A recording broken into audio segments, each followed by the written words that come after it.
music you're hearing is a rendition of the Moon level music from the Nintendo Entertainment System game DuckTales by the band The Advantage. This band solely covers tunes from the classic gaming console, and its name itself is a reference to a controller for the system. Many bands like this one currently make video game-themed music, and it's a testament to the fact that interest in old-school gaming is alive and well. This burning passion in diehard fans was further stoked by the release of the Nintendo Wii in 2006, which offered up the downloadable service known as Virtual Console. This service offers hundreds of digital copies of classic games for a large breadth of consoles. Microsoft has recently followed suit with its Xbox Game Room, offering downloads of vintage coin-operated games. The list goes on and on. Despite this wealth of availability of digital versions of old games, brick-and-mortar stores still exist to supply retro gamers with their fix. One of these stores is Lakewood's James Games. I spoke with Jeff, the assistant manager, and he explained to me the appeal the store has for classic gamers. Well, there's always an appeal for the mom-and-pop store. We're the one location. And people do come from out of state just to visit our store, which I think is very cool because we don't maintain a web presence or anything. It's all word of mouth. Mm-hmm. And in so doing, I think that, people can go to Toys R Us or they can go to Big Fun. Mm-hmm. Big Fun has a wide array of vintage toys. Right. And they carry some newer stuff as well, but, there's always going to be a place for the vintage and the collectible. Mm-hmm. And we do the same thing. I mean, we have toys, we have stuffed animals in addition to having games in every system. Also, we have a very good reputation for our systems being well tested before we sell them. Very few products come back to us.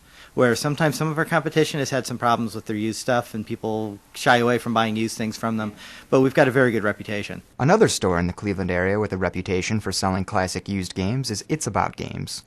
The first thing you'll notice when you walk in is that their new and classic video game consoles are hooked up to televisions and available for customers to try.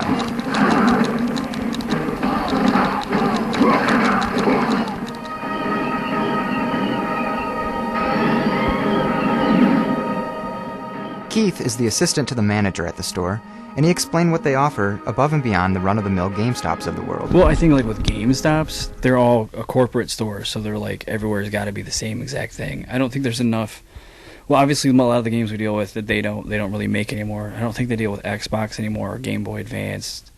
Maybe I'm wrong about that, but I think it has to do with that. There's not enough new supply of it, but I think that's really the big thing. And yeah, there's a market, and we don't specialize in them. We do have a lot of them, like Genesis, Super Nintendo, GameCube, but just no weird stuff like Super Famicom or Dreamcast. And for the weird stuff, including Dreamcast, James Games fills the void.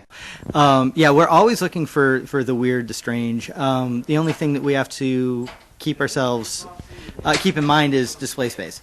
If it's too big, sometimes we just pass on it for just, because we can't.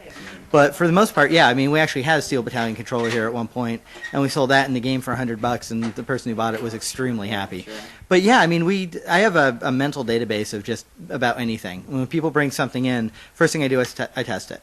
And then, we make evaluation based on how rare it is, how many we have in stock, and what we think we can, reasonably sell it for. And as a result, we give a certain amount in cash. We give more in trade. Mm-hmm. For stuff like that, we are really the only place in town to take some of those things. Right. And we try and be as fair as we can when we make valuations on things. But we're always looking for the odd, the obscure, systems that were dead-ended, that sort of thing. And perhaps it's the availability of these obscure oddities that helps a mom-and-pop store stand out amongst the emerging digital economic structure. There are games. There's some games for 2600 that they produce in very small quantities as the market was crashing. And there's some other games that truly, some Japanese games that they made small amounts of the English translation for. And yes, there's definitely going to be always a requirement for those holy grails for certain collectors. And we try and stock them when we can. We had a great copy of Valkyrie Profile not that long ago for the PS1 with the strategy guide. Yeah. And that went for an obscene amount of money, but it's so hard to find, especially the strat guide for it. And if the future of digital distribution of games seems nebulous at the moment, neither Keith nor Jeff seem worried. They both point to the failure of Sony's download-only PSP Go as a clear indication of consumers' desire for physical product. No, I think with our generation, I'm 35, so I think people that are younger are not yet in the majority of the buying bracket. It's still older people that buy stuff, and I don't think, number one, they're savvy enough to know how to download these things. They don't understand it, so they don't do it. So they'd rather have something that's going to be held in their hand, or they can trade back in, because that's the biggest thing too, is once you buy it, you can't trade it back in. You've basically lost $40 forever. You're never gonna like at least recoup even $6 off of it.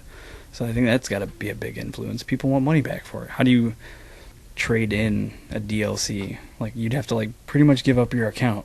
You know, the download thing has to be done in measure. There's still going to be a need for physical media.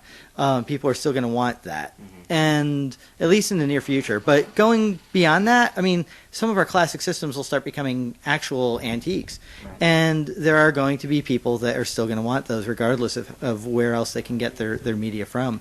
You know, same thing with DVDs. I mean, there's ways to download movies, some legal, some not, but people still don't mind coming in here, dropping $2 or $5 on a DVD and popping it in their system. They kind of coexist. So fear not, classic game purists and vintage game collectors. At least these stores and ones of their ilk will exist to service your tactile needs into the uncertain digital frontier.